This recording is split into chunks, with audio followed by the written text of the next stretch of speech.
कैसे हैं मेरे प्यारे भाई बहन। तो आज की इस बेहतरीन सी अमेजिंग क्लास में हम लोग क्या डिस्कस करने वाले हैं। आज मैं आप लोगों को बताऊंगा फिजिक्स को कैसे पढ़ें, हाउ टू स्टडी फिजिक्स। मतलब मेरे पास कल से ऑलमोस्ट 20 से 25 मैसेज आए कि फिजिक्स को पढ़ना तो शुरू कर दिया है लेकिन फिजिक्स समझ में नहीं आ रही है। तो फिजिक्स क्यों समझ में नहीं आ रही है, आज इसके बारे में मैं बात करूंगा। आज मैं केवल आपको 2 से 3 मिनट ही बताऊंगा, उससे ज़्यादा आपका समय बर्बाद नहीं करूंगा। आज मैं आपको केवल इतना बताऊंगा कि आप किस तरीके से पढ़ाई करें कि फिजिक्स आपको समझ में आए। तो फिजिक्स एक ऐसा सब्जेक्ट होता है जिसमें सभी को प्रॉब्लम होती है। फिजिक्स में अगर आपने सही स्ट्रेटजी यूज नहीं की तो आप फिजिक्स में हार जाएंगे। मतलब अगर आपका सपना है अगर 90 प्लस लाने का तो आपको फिजिक्स में ही सबसे ज़्यादा स्कोर करना पड़ेगा।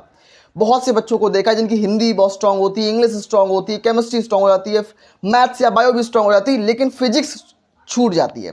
तो फिजिक्स क्यों छूट जाती है? आप मेन चीज आप क्या करते हो, आपके पास 5 प्रॉब्लम आती हैं और इन 5 प्रॉब्लम पर आप बिल्कुल वर्क नहीं करते हो। सबसे पहली प्रॉब्लम क्या है? सबसे पहली problem many formulas. Physics class 12 physics में देखें तो अपने टेंथ में देखा होगा आप, क्योंकि बहुत सारे बच्चे 11th में पढ़ाई नहीं की, बहुत सारे बच्चों ने।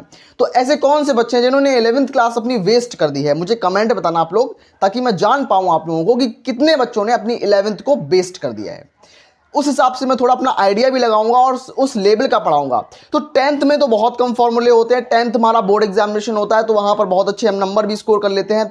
आपने ये भी सुना होगा कि 10th और 12th में जमीन आसमान का फर्क होता है। क्यों ऐसा क्यों बोला जाता है? क्योंकि 10th में मैं भी पढ़ चुका हूं, 12th भी मैं पढ़ा हूं। 10th में भी मैंने टॉप किया था, 12th में भी टॉप किया था। मतलब कैसे? सिंपल सी ट्रिक मेरी ये थी, सिर्फ पढ़ाई। मतलब मैं अपनी पढ़ाई में इतना इन्वॉल्वमेंट रहता था कि मेरे पास ये 5 प्रॉब्लम मेरे पास भी नहीं आ पाती थी। सबसे पहली मैनी फॉर्मूलास। तो 12th क्लास में इतने फॉर्मूले हैं, आप रटते रटते पागल हो जाओगे। इसीलिए बोला है फॉर्मूला सीट बनाओ। हर चैप्टर के सेपरेट फॉर्मूले आप लोग याद नहीं रख पाओगे, उनको रखना पॉसिबल नहीं है। तो इसलिए एक फॉर्मूला सीट बनाओ। अगर नहीं बना सकते हो तो भाई मुझसे बोलो, मैं आप सभी चैप्टर्स की 1 बाय 1 फॉर्मूला सीट कर दूंगा और उसकी प्लेलिस्ट बना दूंगा। तो आप प्लेलिस्ट में जाकर फॉर्मूला सीट चेक कर लेना, ठीक है। तो सबसे पहले फॉर्मूला सीट बनाओ, क्योंकि बहुत सारे फॉर्मूले हैं। दूसरी चीज बैकलॉग हो गया है। बैकलॉग मतलब आप लोग बोल रहे हो कि बैकलॉग हो गया है, काहे का बैकलॉग? कुछ बैकलॉग नहीं हुआ है। अभी तो अगस्त से स्टार्टिंग कर लो। अभी पिछले मैंने लेक्चर्स दे रखे हैं, पिछले लेक्चर्स देख लो भाई, शुरुआत से देखो। मैंने प्लेलिस्ट बना दी, प्लेलिस्ट से चेक करते चले आ जाओ। कोई बैकलॉग नहीं हुआ आपका, जहां से मानो वहां से पढ़ो, लेकिन कोई बैकलॉग नहीं हुआ है। अगर आप लोग अभी सोचोगे बैकलॉग हुआ तो आप बिल्कुल, मतलब आपका माइंड सेट पॉजिटिव रहना चाहिए। अगर आप अभी सोचोगे तो मैं सब कुछ ये हार गया, मैं ये नहीं कर पाऊंगा, वे नहीं कर पाऊंगा, तो आप निगेटिव सोचोगे तो आप पॉजिटिव की तरफ कैसे रह पाओगे? वैसे ही जीवन में बहुत सारा स्ट्रेस है, तो आपको पॉजिटिव रहना है। सबसे पहली चीज पॉजिटिव रहना है। और हाँ, बैकलॉग बिल्कुल नहीं हुआ अभी, इस चीज को दिमाग से निकाल दो, बैकलॉग नहीं हुआ है।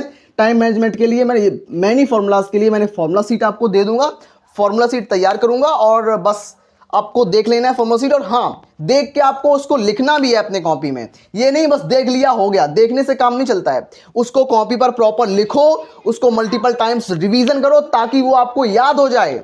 दूध के साथ सुबह शाम लेना है उसको, ठीक है। उसके बाद टाइम मैनेजमेंट नहीं हो रहा है। देखो, टाइम मैनेजमेंट की बात रही तो टाइम मैनेजमेंट क्यों नहीं हो रहा है? आप सही तरीके से टाइम टेबल नहीं बना रहे होगे या टाइम स्लॉट्स नहीं बना रहे होगे। मेरी बात सुनो, टाइम मैनेजमेंट तब होगा जब आप अपने बाहरी डिस्ट्रैक्शन को बिल्कुल जीरो मिनिमाइज कर दोगे। मतलब फेसबुक को डिलीट कर दो, इंस्टाग्राम को डिलीट कर दो। ये ऐप जो है वो आपको 5 से 7 महीने के लिए बंद कर देने हैं बस। उसके बाद आप जीवन में अपने खुद देखो कितना निखार आता है, कितने बढ़िया मार्क्स आप स्कोर करते हो, वो देखोगे। आप लोग चाहते हो अपने डीएम से सम्मानित होना भाई, तो ये सब चीजें बिल्कुल बंद कर दो करना। ये बैकलॉग कुछ नहीं हुआ है। इंस्टाग्राम, ट्विटर, फेसबुक बंद कर दो इन सब चीजों को, पहली चीज। उसके बाद डिस्ट्रैक्शन, काहे का डिस्ट्रैक्शन? आप एक स्टूडेंट हैं तो स्टूडेंट में कोई डिस्ट्रैक्शन नहीं होता है, ठीक है। स्टूडेंट लाइफ में नो डिस्ट्रैक्शन, कोई डिस्ट्रैक्शन नहीं होता। इस चीज को, इस शब्द को सबसे पहले मिट दो कि बहुत से लोग बोलते हैं डिस्ट्रैक्शन है, कोई डिस्ट्रैक्शन नहीं है। और हाँ, ऑनलाइन गेम्स से बच्चे बहुत ज्यादा एडिक्ट हो रहे हैं, तो ऑनलाइन गेम से भी थोड़ी दूरी बनाओ, वो भी तो आपके लिए बहुत घातक साबित हो सकता है। उसके बाद फिजिक्स टफ लगती है, फिजिक्स टफ लगती है, फिजिक्स टफ लगती है। क्यों टफ लगती है फिजिक्स? फिजिक्स टफ क्यों लगती है? क्या फिजिक्स सच में टफ है? तो मैंने कैसे 93 मार्क्स स्कोर कर लिया फिजिक्स में? देखो, फिजिक्स टफ नहीं होती है। फिजिक्स में हमें सही स्ट्रेटजी यूज करनी होती है। क्या स्ट्रेटजी है वो? सबसे पहले हमें फिजिक्स में अपने बेसिक को मजबूत करना पड़ेगा। आपको कैलकुलेशन आती नहीं है, आपको गुणा भाग आते नहीं है, आप फिजिक्स के लंबे लंबे न्यूमेरिकल सॉल्व करने लग गए। ऐसा नहीं होता है। फिजिक्स में आप बिल्कुल बेसिक से उठाओ, मतलब अगर आप सबसे पहला चैप्टर मैं ले लूं विद्युत आवेश तथा क्षेत्र, आप कूलॉम्स लॉ पे जाओ। कूलॉम्स लॉ में सिंपल सिंपल फॉर्मूले भी दिए गए हैं, सिंपल सिंपल जो न्यूमेरिकल्स हैं उनको पहले सॉल्व करो, बेसिक न्यूमेरिकल को सॉल्व करो, उसके बाद एडवांस पे जाओ। बहुत से बच्चे बोलते हैं भैया आप एडवांस न्यूमेरिकल कराओ। एडवांस कराऊंगा, एग्जाम का टाइम आने दो भाई, एडवांस भी कराऊंगा, वो न्यूमेरिकल कराऊंगा जो एग्जाम में आएंगे, डायरेक्ट आएंगे वो कराऊंगा। लेकिन मुझे आपको भी बेस सिखाना है। अगर मैं आपका बेस स्ट्रांग नहीं करूंगा, बेसिक मजबूत नहीं करूंगा, तो आगे की नींव कैसे, पूरा घर कैसे बन पाएगा जब नींव मजबूत नहीं होगी। इसलिए सबसे पहले अपने बेसिक को स्ट्रांग करो। तो फिजिक्स अपने आप देखो 1-2 महीना लगेगा इन सब चीजों पे काम करने में, फिजिक्स अपने आप समझ में आएगी। डेरिवेशन क्यों समझ में नहीं आ रहे? क्योंकि आप लोगों ने 11th ऑलमोस्ट वेस्ट करी है, इसीलिए आपको समझ नहीं आ रहे हैं। तो आपको शुरुआत बहुत मजबूती से करनी है। समय मैं रियल बताऊं ना, मैंने तो मार्च से स्टार्ट किया था पढ़ाई, तब मेरे 92% आए।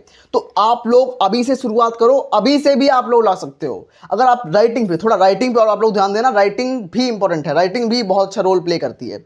उसके बाद एनसीईआरटी के क्वेश्चंस लगा लो। एनसीईआरटी के सारे क्वेश्चंस लगाने हैं क्या? सारे क्वेश्चन नहीं लगाने।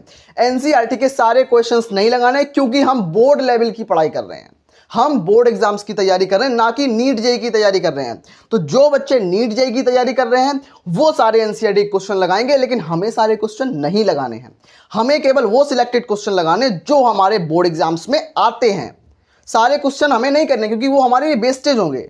तो मैं वही क्वेश्चन कराऊंगा जो आपके लिए फायदेमंद होंगे। और हाँ, मैं यहां पर आपको कुमार मित्तल का सॉल्यूशन भी कराऊंगा। तो जितने बच्चे चाहते हैं मैं सॉल्यूशन उस बुक का भी कंप्लीट इंटायर सॉल्यूशन कराऊंगा। वही क्वेश्चन वहां से भी कराऊंगा जो एग्जाम में डायरेक्ट आएंगे, ठीक है।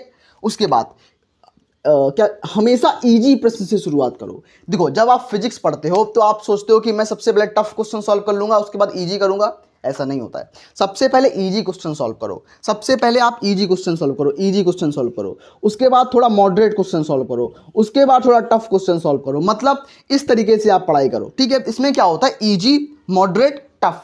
तो आप इसमें एक बेस से पढ़ाई करते चले जाओगे, इससे आपको फायदा होगा, इससे आप एक उड़ान भरोगे फिजिक्स के अंदर।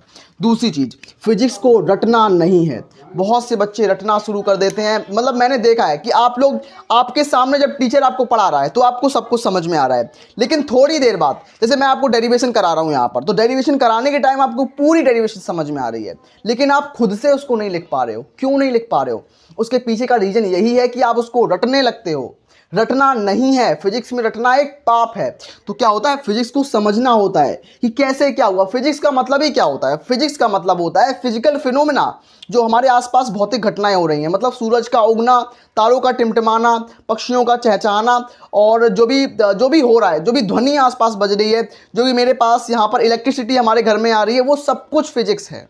तो फिजिक्स को एक अच्छे वे में लो, एक मतलब पॉजिटिव वे में लो, फिजिक्स को समझने पर ध्यान दो, क्योंकि आगे फिजिक्स का बहुत बड़ा काम होता है। तो अगर आप इन 4 चीज़ों पर काम करोगे, मतलब सबसे पहले बेसिक को स्ट्रॉन्ग करो। बेसिक का मतलब है कैलकुलेशन पर काम करो, थोड़ा मैथमेटिकल ब्रेन बनाओ, उसके बाद कैलकुलेशन पे काम करो, उसके बाद इजी न्यूमेरिकल से स्टार्ट करो, डेरिवेशन इजी करो। सबसे पहले देख के करो, समझ के करो, ट्रिक बनाओ, टिप्स बनाओ, फॉर्मूला सीट बनाओ। इससे आपकी जो फिजिक्स होगी बहुत आसान हो जाएगी। मैं आशा करता हूं आपको आज फिजिक्स के इस लेक्चर में सब कुछ समझ में आया होगा। अगर कोई भी डाउट होता है तो मुझे कमेंट करो, मैं आपको रिप्लाई दूंगा और समझाऊंगा कि आपको इस तरीके से नहीं, इस तरीके से पढ़ाई करनी है। तो मिलते हैं ऐसी धमाकेदार वीडियो में, तब तक के लिए धन्यवाद। और हाँ, अगर आप स्कूल जाते हैं तो प्लीज़ अपने स्कूल वाले मित्रों को बताइए। मिलते हैं ऐसी वीडियो में, तब तक के लिए धन्यवाद।